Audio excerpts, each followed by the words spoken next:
Which is better, an apple or an orange? If I had the choice between these two, I would pick the orange because I think they taste better.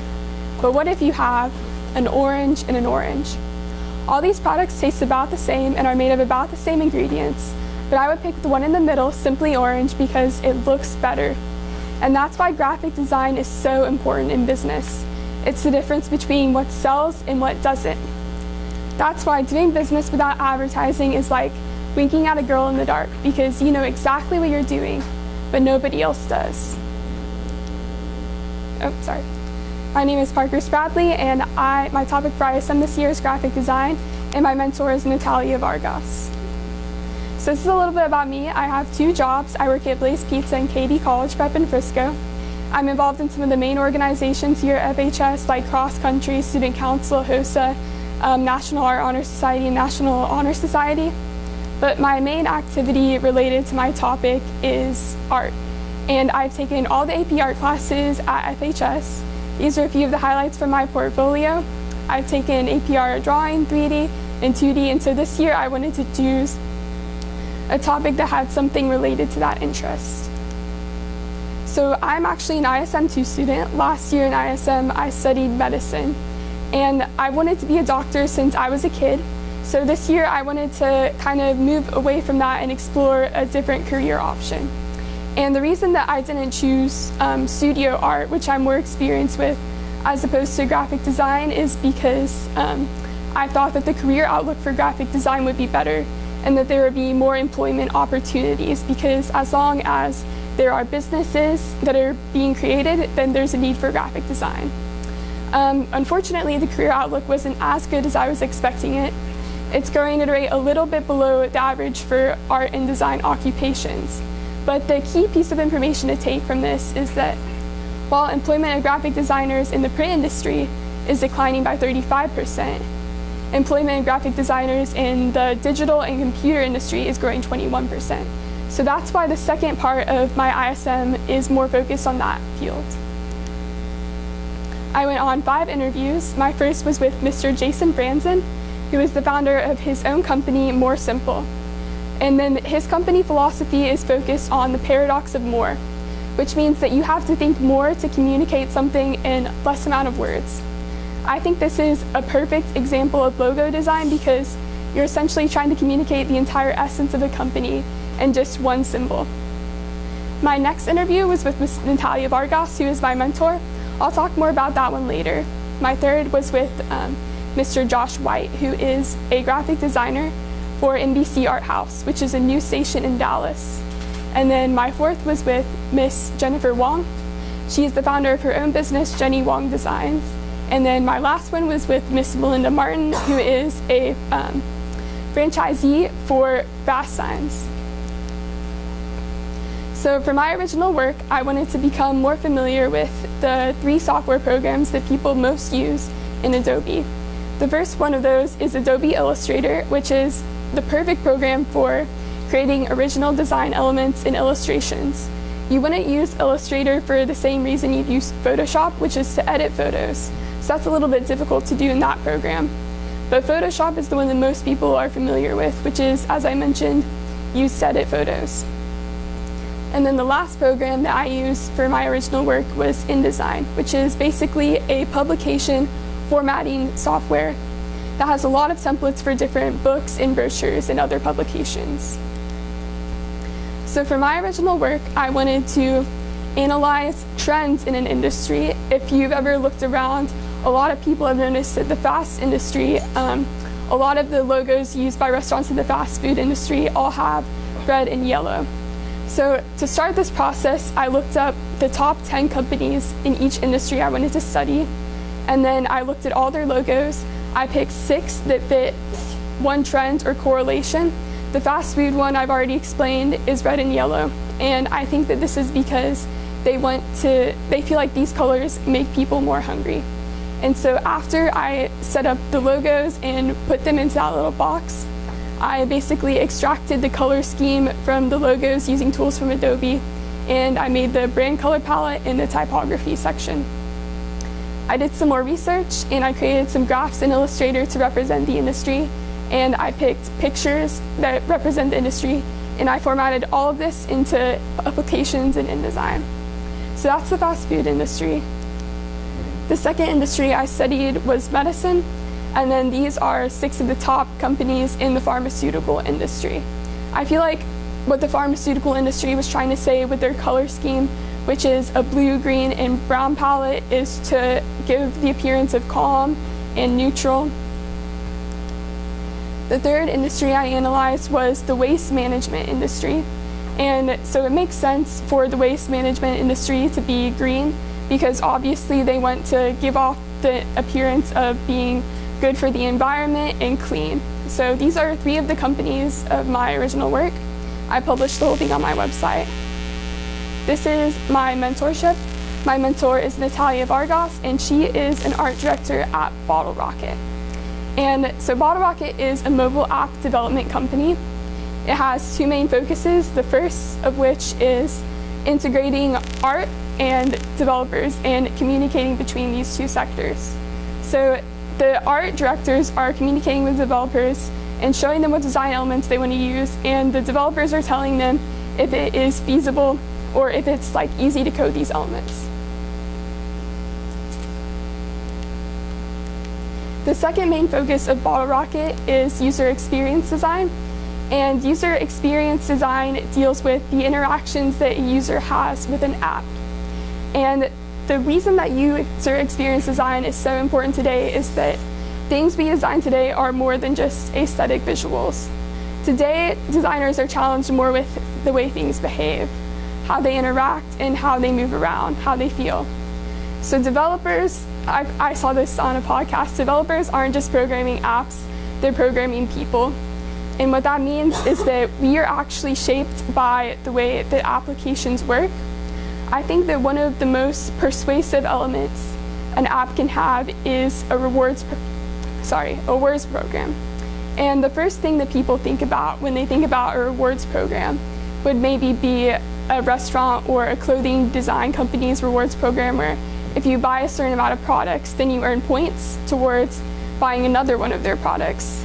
But then another more exclusive type of rewards is exclusive to social media apps. And if you look at the most popular social media apps, like Instagram, Facebook, and Twitter, they all have some sort of liking system, and then this is social media validation. Another type of validation that I think that is available is actually through test scores. And so this year in ISM, I'm creating an app for KD College Prep. So after I started my mentorship at Bottle Rocket, I talked with my mentor, and initially I wanted to create an app for stowaway makeup because I wanted to learn about a company I was not familiar with already. It was pretty difficult for me to create personas for this app because a big part of creating an app is understanding things from the user perspective. And I feel like I understand KD from a user perspective because I've gone through the program and I worked there for 2 years. So Natalia asked me to give a presentation to 2 of the strategists at Bottle Rocket about an overview of KD. So I'll give this to you guys now, just about KD in general. KD wants to expand students' college opportunities by improving their test scores. Students typically see an increase of 150 to 300 points. 40% of DFW area national merit semifinalists are KD students. And they've had over 142 perfect scores since 2010. KD has served 50,000 or over 50,000 students. 97% of their students were accepted to one of their top 5 top choice colleges. And KD offers SAT and ACT classes, workshops, and practice tests. So it's been a pretty successful company, but as I've been working there over the past 2 years, I realized that there are some problems with the company that I feel like can be solved with an app. The first most important one, I think, is students showing up at the wrong time for events, like workshops and classes, and then getting annoyed because we have to ask them to leave and tell them that their event is later. The second is being unaware of what events they should do for their academic year. And what this means is that we'll get sophomores and freshmen who want to do SAT and ACT prep instead of PSAT prep, which is the next test that they're going to need to take.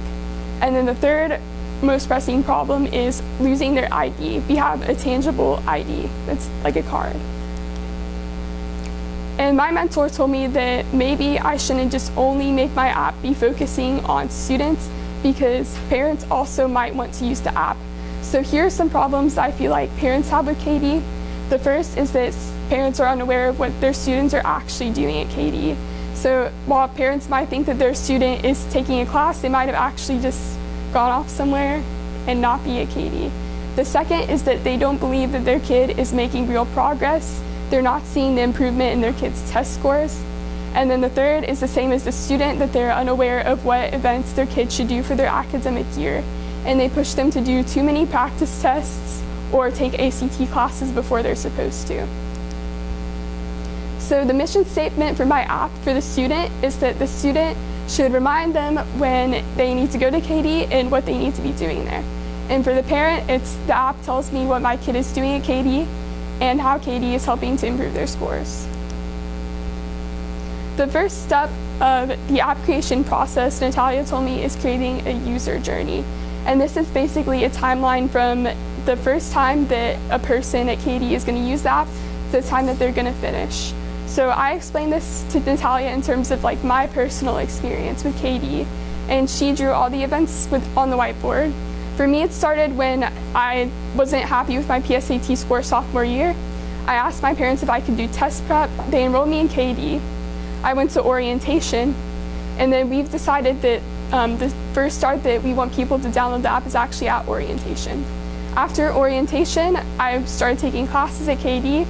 There are 14 classes in a sequence, and then after about the 4th or 5th class, then the teacher will instruct us to start attending workshops, which are specialized, strategy-focused classes for different parts of the SAT and ACT.